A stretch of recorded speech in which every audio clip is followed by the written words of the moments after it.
মেজাজটা গরম হয়ে আছে। কেন আব্বা মেজাজ গরম হয়েছে কেন? ওই যে নোয়াখালী সে আমার আজকে থ্রেট করছে। আব্বা মাইশের লগে কিন্তু এমনি করে কথা কোন লাগে না।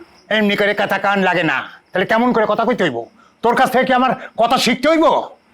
না সেইটা কই নাই, আমার কাছ থেকে শিখন লাগবো না, কিন্তু একটা মাইশের তো একটা নাম আছে, নামটা ধরে ডাকেন।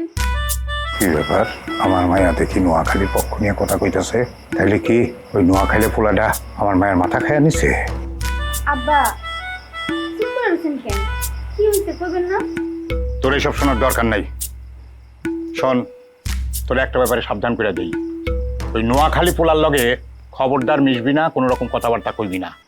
ও তোর ক্ষতি করে ফেলতে পারে রে মা। মারে তুই বোঝস না কেন?